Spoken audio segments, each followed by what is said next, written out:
Thérapie provocatrice, un autre cas, le cas de la tête de chat. Donc, j'étais en démonstration devant 250 personnes et je travaille en thérapie provocatrice. Je montre les difficultés de travailler sur des traumas complexes par rapport aux traumas simples et comment différencier les deux et comment utiliser les outils de la meilleure façon lorsqu'il s'agit d'un trauma simple ou d'un trauma complexe.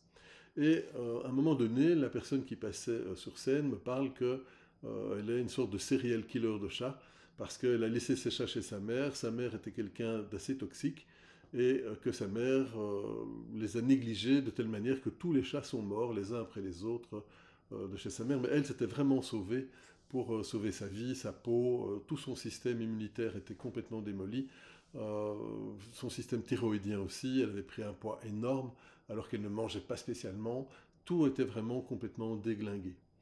Et lors de la démonstration, je prends conscience qu'elle parle de sa relation, notamment avec son mari, et que dans cette relation, elle vit un peu la même chose. C'est-à-dire qu'il y a une certaine toxicité dans leur relation où le mari fait beaucoup de chantage affectif, beaucoup de manipulation, souffle un peu le chaud, le froid, on voit des photos des animaux en disant «Oh, tu leur manques», etc., plutôt que d'exprimer clairement ce que lui ressent et ce qui évidemment culpabilisait beaucoup la patiente. Et donc à un moment donné, dans le travail de la session, j'évoque ce sujet et je lui, mais sans l'évoquer de cette façon-là, je lui dis imagine un petit peu la tête de ton mari sur ton corps à toi. Hein. Donc j'appelle que son corps à elle était plutôt imposant, le corps de son mari était très très très maigrelet.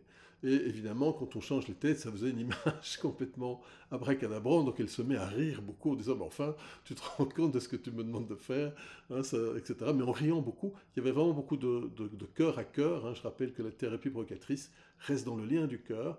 Et donc on a fait ce travail de désensibilisation, ce qui fait qu'à la fin de la session, elle a vraiment réalisé qu'effectivement, elle était dans une relation qui maintenait à nouveau une certaine toxicité. Elle a décidé de se séparer de ce mari. Elle ne pouvait pas avoir d'enfant. Hein. On avait travaillé ici sur la mère à cause de ses problèmes thyroïdiens et autres, endocriniens. Et suite à ça, elle a eu un enfant, même deux, si ma mémoire est bonne. Donc elle a tout été débloqué, tout s'est complètement débloqué, y compris dans ses relations et même dans sa capacité à avoir un enfant, alors que les médecins lui avaient dit c'est impossible, hein, vous n'en aurez jamais.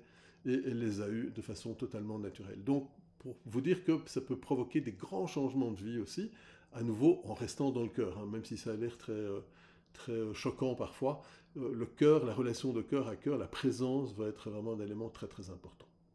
À tout bientôt.